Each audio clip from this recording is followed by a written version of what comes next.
নমস্কার, সবাই কেমন আছো? আশা করব সবাই খুব ভালো আছো। তো আমি পুষ্পাঞ্জলি আবার নিয়ে চলে এসেছি একটা গল্প আড্ডা, কিছু গল্প, কিছু কাহিনীতে। আর আজকে তোমাদের সাথে যে গল্পটা শোনাতে যাব, মানে যেটা ঘটনা, যেটা একটা এক্সপেরিয়েন্স, সেটা নিশ্চয়ই থাম্বনেল আর টাইটেল দেখে মোটামুটি একটা কিছু আন্দাজ করে নিয়েছো।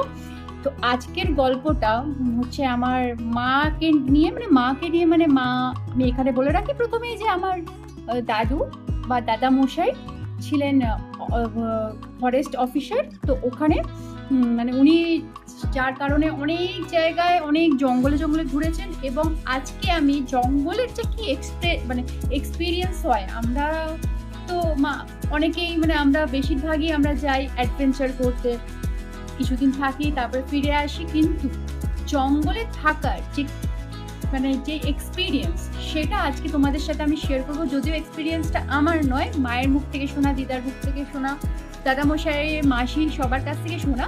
তো সেগুলোই তোমাদের সাথে আজকে শেয়ার করব। তো এখন দাদামশাই মানে আমার দাদু দিদা কেউই এখন আর আমাদের মধ্যে নেই, কিন্তু এই গল্পগুলোর মধ্যে কিন্তু মাধ্যমে তারা আমার সাথে রয়েছে, সবসময় থাকে। তো মা কে পেলে আরো বেশি ভালো হতো, মা যদি এখন থাকতো মায়ের মুখ থেকে শুনতে হয়তো তোমাদের আরো বেশি ভালো লাগতো বা ভালোভাবে বোঝাতে পারতো, বাট আমি তোমাদের সাথে আজকে এইভাবেই শেয়ার করব যেগুলো আমি শুনেছি। তো একটা রিয়েল লাইফ যে জঙ্গলে থাকার কিরকম এক্সপিরিয়েন্স, সেই কিছু কিছু ঘটনা, সেগুলোই তোমাদের সাথে আজকে আমি শেয়ার করব। তো আশা করব ভিডিওটা তোমাদের ভালো লাগবে, প্রথম থেকে শেষ অবধি কিন্তু দেখবে, স্কিপ করবে না প্লিজ, এটা তোমাদের কাছে আমার অনুরোধ। যেহেতু আমরা ভার্চুয়াল সবাই বন্ধু, তো বন্ধুর জন্য এইটুকু করতে পারো, এই ভিডিওটা কিন্তু প্রথম থেকে শেষ অবধি প্লিজ দেখো। আর ভালো লাগলে অবশ্যই লাইক করে দেবে, কমেন্টে তোমরাও তোমাদের গল্প পাঠাতে পারো। আমি বারবারই বলি, তোমরা তোমাদের এক্সপিরিয়েন্স, ভূতের হোক, ও মানে কোনো অ্যাডভেঞ্চার হোক, ঘুরতে যাওয়ার হোক, আনন্দের হোক, মজার হোক, ঘটনা কিন্তু তোমরা আমাদের সাথে শেয়ার করতে পারো। আমি এখানে গল্পের আকারে কিন্তু নিয়ে চলে আসবো গল্প আড্ডা। তো চলো আজকে মানে বলছি যে যেহেতু বললাম যে দাদামশাই ফরেস্ট অফিসার ছিলেন, তো সেই জন্য আমার দাদু বা দাদামশাই সব জায়গায় ঘুরতেন, আর উনি কিন্তু সবসময় ফ্যামিলিকে সাথেই রাখতেন। তো মায়েদের মুখে শুনেছি, মায়েরা তখন খুব ছোট, তখন উত্তরবঙ্গের দিকে দাদুর ট্রান্সফার হয়েছে। আর ওই দিকের বাড়িগুলো আমি বলে রাখি, তখনকার দিনে, এখন অবশ্য আমি জানি না, কারণ আমি সত্যি কথা বলতে গিয়ে এখন কিরকম জানি না, বাট আমি যে গল্পটা বলতে চলেছি আজ থেকে প্রায় 50-55 বছর আগেকার গল্প। তো তখনকার দিনে কিন্তু কাঠের বাড়ি থাকতো, কাঠের মানে প্রথমে কাঠের খুঁটি দিয়ে অনেকটা উঁচু সিঁড়ি, যেমন হয় কাঠের বাড়ি, তো দেখবে পাহাড়ি এলাকাতে যেরকম থাকে, তো সেরকমই কিন্তু তার উপরে ওই খুঁটিগুলোর উপরে কিন্তু কাঠের বাড়ি থাকতো। ছোটবেলায় এই কথাটা শুনে আমি ভীষণ মানে এক্সাইটমেন্ট হতো যে ইস, আমি যদি গিয়ে থাকতে পারতাম। তো দুর্ভাগ্যই বলো আমার, কিন্তু আমি যখন হয়েছি তখন দাদু আমাদের এদিকে দক্ষিণবঙ্গে চলে এসেছে, আমার কিন্তু ওইদিকে ওই এক্সপিরিয়েন্স গুলো হয়নি। তো তখন ওই রকম বাড়ি ছিল, পুরো কাঠের, আর ওই সিঁড়ি দিয়ে উঠে তারপরে ওপরে ট্রি হাউস, অ্যাকচুয়াল ট্রি হাউসে মারা থাকতো। তো মারা ফলে যে এমন এমন কিছু জঙ্গলে মারা থেকেছে যেখানে রাত্রিবেলা মানে মারা বলছো, তখন তো কারেন্ট অতটাও মানে সব জায়গায় গিয়ে পৌঁছায়নি, তো জঙ্গলে পৌঁছানো তো অনেক দূর। এমনও জায়গায় মারা থেকেছে যেখানে কিন্তু কারেন্ট থাকতো না, মায়েদের ভরসা থাকতো হ্যারিকেন, তারপরে আরো তখনকার দিনে আরো সেই হ্যাজাক, এইসব গুলো থাকতো। তো মায়ের মুখে শুনেছি বা মা মানে সবার মুখে শুনেছি যে ওই সময় কিন্তু যখন মানে সন্ধ্যে পর থেকে কিন্তু একদম ডিম করে রেখে দিত, মানে হতো লাইট, মানে উজ্জ্বল লাইটে যেহেতু জঙ্গলি পশু অ্যাট্রাক্ট হয়, আর মারা এমন এমন জায়গায় থেকেছে যেখানে হাতি বাঘ মোটামুটি সবই ছিল। তো বলছে যে এমন মানে একদম ডিম করে রাখতো, মানে পড়াশোনা করতে হলে ওই সকালে যতক্ষণ আলো ততক্ষণ করে নাও, রাত হলেই কিন্তু যা রান্না বান্না যা করার সব করে নাও, রাত হলেই কিন্তু আলো সেইভাবে জ্বালা যেতই না, ডিম করে। একবার ভাবো মানে এখন তো মানে আমরা যারা ঘুরতে যাই বা মানে কোথাও গিয়ে থাকি, সেখানে এত রেস্ট্রিকশন থাকে না, আমরা তার মধ্যেও প্রোটেকশনের মধ্যে থাকি, ভাবি হ্যাঁ ঠিক আছে, কিন্তু তখনকার ব্যাপারটাই আলাদা ছিল। তখন কিন্তু ডিম লাইট করে রাখতে হতো, তার কারণ হচ্ছে মায়েদের এমনও মানে মায়ের মুখে শুনেছি এমনও মায়েদের দিন গেছে যে রাত্রিবেলা বাড়িটা নড়ছে, যেহেতু কাঠের বাড়ি, তো দিদা সবাইকে চুপ, তখন মারা মাসিরা খুব ছোট, খুবই ছোট, তো কারোকে কথা বলা বা চিৎকার করা চলবে না। কাঠের যে ছোট্ট ছোট ফাঁকগুলো থাকে, মানে বাড়িটা একটু হলেও ফাঁক থাকে, আর ফাঁক মানেই নিচ, তো ওটাই ফ্লোর। তো ওখান থেকে যখন তাকিয়ে দেখছে মা দিদা সবাই, তখন দেখছে নিচে বাঘে গা করছে। একবার ইম্যাজিন, বাঘ কিন্তু চাইলেই লাফিয়ে উঠে যেতে পারে। তো মা এখনো যখন বলে, তখনও মানে মায়ের মধ্যে যে একটা আতঙ্ক বা একটা সেই যে একটা ফিলিং, সেটা মানে হয়তো আমি তোমাদের অতটা ভালো করে বোঝাতে পারছি না। রাত্রেবেলা ঘরটা নড়ছে, আমরা ঘর নড়লে কিংবা ভূমিকম্প হচ্ছে, কোনো কথা বলা যাবে না, চুপ, বাঘ দেখে চিৎকার করা যাবে।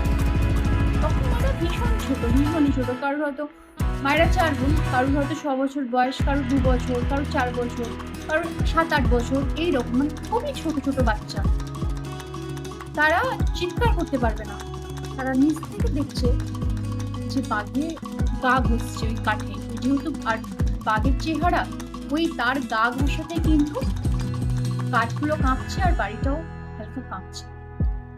তো এইসব এক্সপিরিয়েন্স হয়তো এখন জানি না, বললাম যেহেতু এখন জানি না, বাট মারা করেছে। তো এটা শুনলে বা ভাবলে আমার একটা মানে গায়ে কাঁটা দেয়, সিরিয়াসলি গায়ে কাঁটা দেয় যে দিদার সাহস।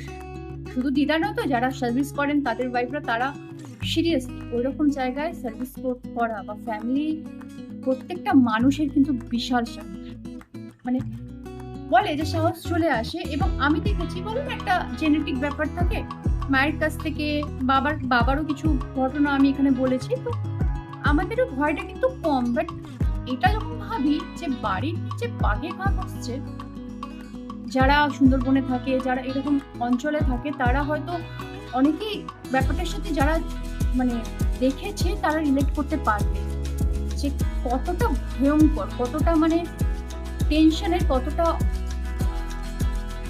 হয়তো এটা আমি তোমাদের মানে আমি বলছি, আশা করছি তোমরা শুনেও তোমাদেরও মানে একটা ভয়ের ফিলিংস হচ্ছে। তো মারা এরকম জায়গায় থাকতো, আবার কিছু জায়গায় মারা এমন মানে প্রত্যন্ত বলবো, এমন কিছু জায়গায় থাকতো জঙ্গলের ভেতরে, যেহেতু ফরেস্ট অফিসার ছিলেন, তো ফরেস্টের জানো তো, বাংলো টাংলোগুলো সবই ফরেস্টের ভেতরেই হয়, প্রোটেকশন থাকে, কিন্তু তারপরও তখন কিন্তু এতটাও প্রোটেকশন থাকতো না।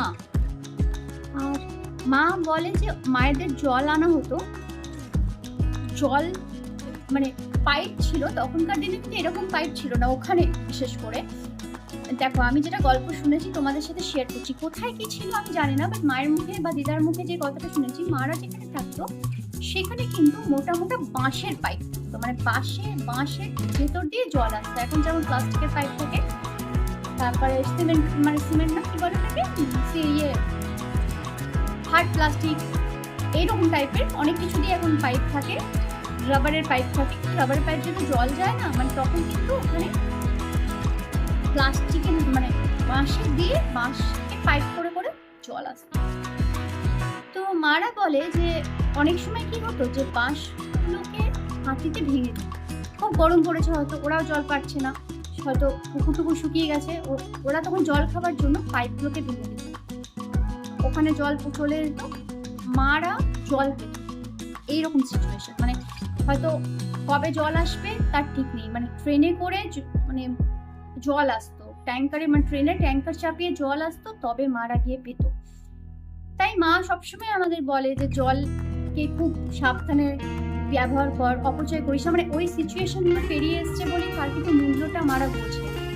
অনেক জায়গায় খাবার আসতো সপ্তাহে একবার সব আসতো, তারপরে সেগুলো সারা সপ্তাহ ধরে চলতো, এরকম অবস্থা। তারপরে তার মায়েদের মুখে মানে শুনেছি যে হাতিদের জন্য কিন্তু মায়েদের ফরেস্টের অফিসের পাশাপাশি সব নুন রেখে দেওয়া। মারা দেখতো জঙ্গলির হাতিরা এসে ওই নুন খাচ্ছে, মানে রাখতে হতো, যেহেতু ইয়েদের পশুদেরও তো নুন দরকার, তো ওইখানে নিয়ম ছিল নুন রাখা। তো মারা দেখতো জঙ্গলি হাতিরা এসে বাড়ির সামনে থেকে নুন খেয়ে যাচ্ছে। মানে এগুলো হচ্ছে রিয়েল লাইফের অ্যাডভেঞ্চার, মানে অ্যাডভেঞ্চারের থেকেও এগুলো হয়তো অনেক বেশি। হয়তো মারা থাকতো, মায়েদের অভ্যাস হয়ে গেছিলো, এটা একটা ব্যাপার যে যারা যেখানে থাকে সেখানে আস্তে আস্তে ব্যাপারগুলো অভ্যস্ত হয়ে যায় সেগুলোতে। কিন্তু আমরা যখন এই গল্পগুলো শুনবো, তোমরা যখন শুনবো, আমার মনে হয় যে সত্যি আমরা একটা আলাদাই এক্সপিরিয়েন্স করছি, বা একটা আলাদাই কিছু গল্প যেগুলো আমাদের মনের মধ্যে একটা দাগ দিয়ে যাচ্ছে। আমি তো ছোটো থেকে শুনছি, আমি যতবারই শুনি ততবারই এক্সাইটেডমেন্ট, মানে ততবারই আমি একদম ফিল করি, একটা হয় এক্সাইটমেন্ট, মানে সব মিশিয়ে একটা আলাদাই অনুভূতি হয়। তো একবার কী হয়েছে, দাদুকে যেহেতু অনেক বাইরেও যেতে হতো, তো একবার অনেক রাত্রে বেলা দাদুকে ফিরতে হচ্ছে, এবং দাদু তখন আসছে, এরপরে খারাপ হয়ে গেছে, জিভ খারাপ হয়ে গেছে। তখন দাদু বলছে বেশি দূর নেই, আমি তাহলে হেঁটে বাড়ি ফিরে যাচ্ছি। তো সবাই বলছে না আপনি একা একা যাবেন না, বলছে আর তো বেশি দূর নেই, আর কাছাকাছি চলে এসছে। বলছে জিপ থেকে নেমে যখন আসছে তখন ভাল্লুকের ভালো সামনে, ভাল্লুক থেকে স্বাভাবিকই ভয় পেয়ে গেছে, জমিয়ে ভাল্লুক। তো দাদুর দিকে ফিরে এসেছে, দাদু হাতে রাইফেল ছিল, স্বাভাবিক কথা। তো দাদু অত জ্ঞান, মানে তখন যেটা হয় আর জ্ঞান শূন্য হয়ে রাইফেল চালিয়েছে। যাই হোক, ভাল্লুকটা পালিয়ে গেছে। তো এইরকমও সিচুয়েশন কিন্তু মানে এসছে। আবার আরও একটা জায়গায়, এখানে একটু আরেকটা বলে রাখি, মানে তোমরা গল্পটা পুরোটা শোনো, কারণ এখানে অনেক আরও অদ্ভুত গল্পও কিন্তু রয়েছে। যেমন দিদারা বলে যে একটা বাড়িতে দিদারা থাকতো, মানে ওই কোয়ার্টার, তো ওখানে একটা জানলা ছিল, ঠিক আছে, এটা কি কেন হতো, কেন কিসের জন্য কেউ জানে না, কিন্তু জানলা ছিল, যে জানলাটা না ঠিক রাত 8টায় খুলে যেত। হাজার চেষ্টা করেও কিন্তু সেটাকে আটকে রাখা যেত না, বন্ধ করে বেঁধে বিভিন্নভাবে দেখেছে, কিন্তু 8টা বাজলেই কিন্তু জানলাটা ওপেন হয়ে যেত। তো এইরকম অভিজ্ঞতাও দিদারা করেছে। আরও একটা অভিজ্ঞতা, যেটা আগের গল্পে বলেছি, কেউ যদি না দেখে থাকো বা শুনে থাকো তাহলে গিয়ে আমার চ্যানেলে চেক করতে পারো। একটা ভৌতিক ঘটনাও তোমাদের সাথে শেয়ার করেছি মায়েদেরই। তো আর এইরকম, আর ওই বাড়িটাতেই আবার ছিল একটা ঘড়ি, মানে কি জানেন, একটা কাঠ, মানে একটা কাঠের বাড়ি, একটা জায়গা থেকে প্রতি ঘন্টায় আওয়াজ।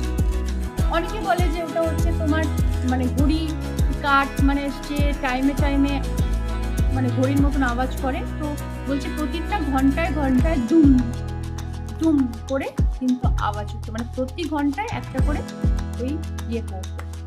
তো এইরকম এক্সপিরিয়েন্সও হয়েছে মায়েদের সাথে, মারা দেখেছে, মারা করেছে। আরও অনেক ঘটনা আছে। আমি আজকে খুব একটা বড় করছি না গল্পটা, আরও গল্প মানে যাতে ঘটনাগুলো আমার কাছে থাকলে পরে তোমাদের সাথে আবারও শেয়ার করতে পারবো। তো সেই জন্য আজকে এই ছোট্ট ঘটনাগুলি শেয়ার করলাম। তো তোমাদের কেমন লাগছে অবশ্যই জানাবে গল্পগুলো, আর ভালো লাগলে অবশ্যই লাইক কমেন্ট শেয়ারটা করে দেবে। আর প্লিজ তোমরা গল্প পাঠাও, ভালো গল্প তোমাদের লাইফে ঘটে যাওয়া, তোমার বাড়ির সবার সাথে যা হোক, ভালো আনন্দের, হাসির, মজার সমস্ত রকম গল্প নিয়ে তো আড্ডা মারতে ভালো লাগে। তো আজকে এই পর্যন্তই, আবারও দেখা হবে খুব তাড়াতাড়ি নতুন গল্প নিয়ে, নতুন আড্ডা নিয়ে। আজ পরে